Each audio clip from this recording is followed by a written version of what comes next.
Assalamualaikum warahmatullahi wabarakatuh. Saya Santi Mustika Sari dari Prodi Pendidikan Administrasi Perkantoran, NIM 1980224147. Pada video kali ini, saya akan membahas mengenai model pembelajaran Group Investigation sebagai salah satu tugas UTS mata kuliah Strategi Pembelajaran Administrasi Perkantoran.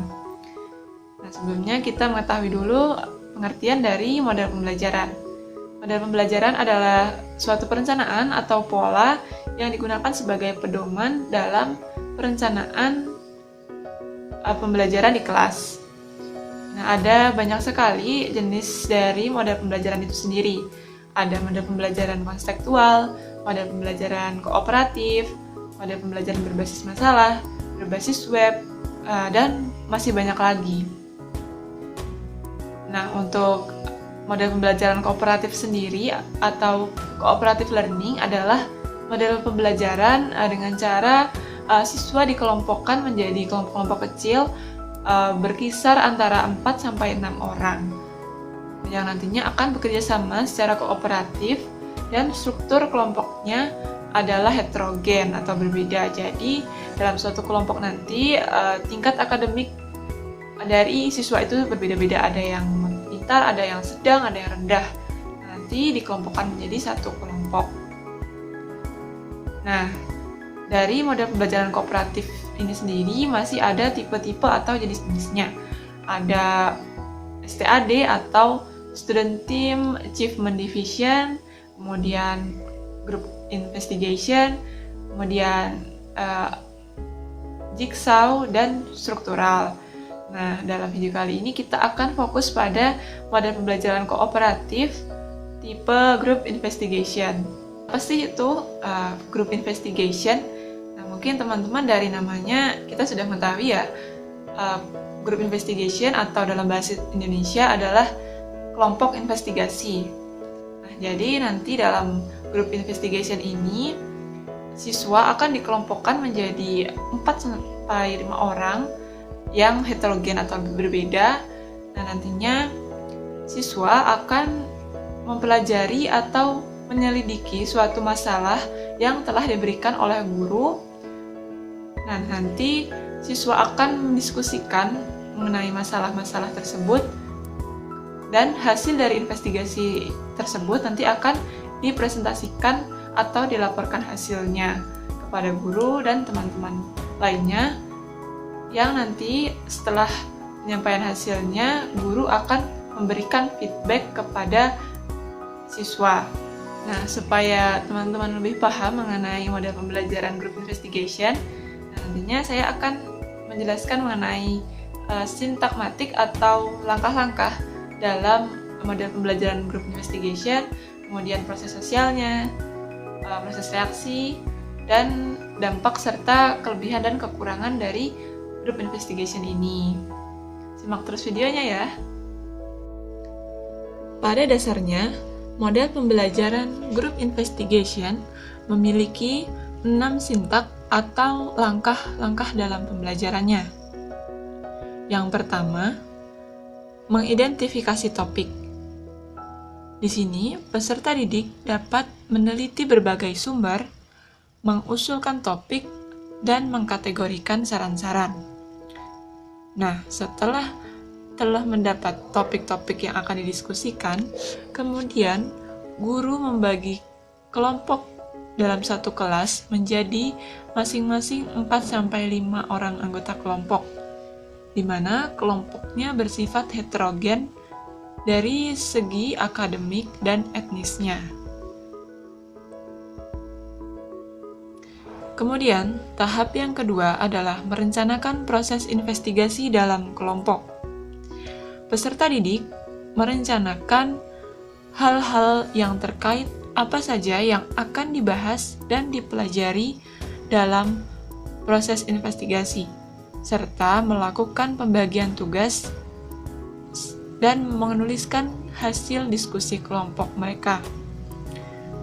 Tahap yang ketiga adalah melaksanakan investigasi. Peserta didik mengumpulkan informasi, menganalisis data, dan membuat kesimpulan. Proses investigasi dapat dilakukan di luar kelas melalui perpustakaan, searching internet, maupun dengan wawancara dengan narasumber. Tahap yang keempat merupakan menyiapkan laporan akhir. Anggota kelompok menentukan pesan-pesan esensial dari proyek yang mereka buat dan merencanakan apa saja yang akan dilaporkan dan menggunakan media apa presentasi akan disampaikan. Dan yang terakhir adalah presentasi. Presentasi dibuat untuk seluruh kelas dalam berbagai macam bentuk atau teknik presentasi. Dan tahap terakhir dalam pembelajaran group investigation adalah melakukan evaluasi. Peserta didik dan guru saling memberikan umpan balik mengenai topik yang didiskusikan. Peserta didik dapat saling mengevaluasi kelompok lain yang telah melakukan presentasi dan sebaliknya. Sistem sosial yang terjadi pada model pembelajaran group investigation adalah bersifat demokratis. Hal ini ditandai oleh keputusan yang dikembangkan atau setidaknya diperkuat oleh pengalaman kelompok dalam konteks masalah yang terjadi.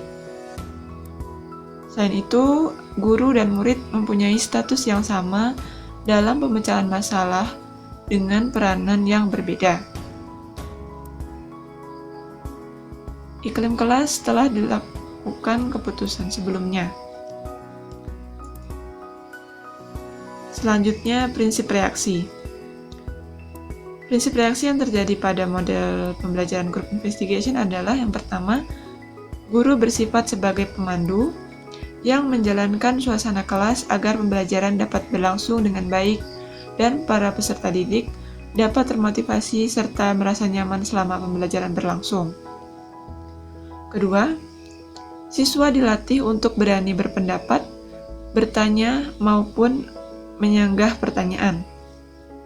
Yang ketiga, siswa belajar untuk dapat menghargai pendapat dari orang lain, ataupun menghargai pendapat yang berbeda dengan pendapatnya sendiri. Kemudian yang keempat adalah guru memberikan evaluasi perbaikan kepada materi yang telah disampaikan oleh peserta didik. Kemudian sarana pendukung. Sarana pendukung sangat diperlukan untuk mencapai keberhasilan dalam pembelajaran group investigation. Di antaranya yaitu ruang kelas beserta meja, kursi, dan proyektor. Karena dalam group investigation siswa akan dibentuk kelompok, maka perlu pengaturan kursi untuk masing-masing kelompok. Kemudian terdapat ruang perpustakaan dan ruang komputer. Hal ini untuk menunjang siswa dalam mencari atau mengkaji informasi-informasi atau data-data yang dibutuhkan untuk pembelajaran. Kemudian buku pembelajaran. Kelebihan dan kekurangan model pembelajaran group investigation menurut Setiawan tahun 2006. Kelebihannya yang pertama, secara pribadi dalam proses belajarnya dapat bekerja secara bebas. Kemudian secara sosial, meningkatkan belajar dengan bekerja sama. Secara akademis, siswa terlatih mempertanggungjawabkan yang diberikan. Sedangkan untuk kekurangan, sulit untuk memberikan penilaian secara personal. Tidak semua topik cocok dengan model pembelajaran group investigation. Diskusi kelompok biasanya berjalan kurang efektif, dan siswa yang tidak tuntas memahami materi akan kesulitan menggunakan model ini. Kemudian, apa itu penerapan dari model pembelajaran group investigation di SMK jurusan Administrasi Perkantoran? Di sini saya mencontohkan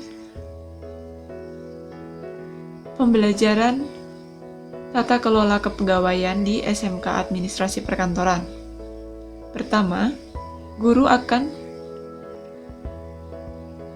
menyampaikan sedikit materi atau sedikit stimulus untuk siswa sebelum menyampaikan topik-topik yang perlu diidentifikasi.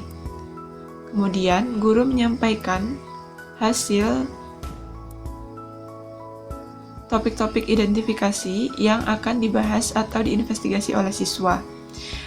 Tugas yang diberikan ini contohnya adalah mengenai job analisis atau analisis jabatan yang bermasalah pada suatu instansi atau perusahaan.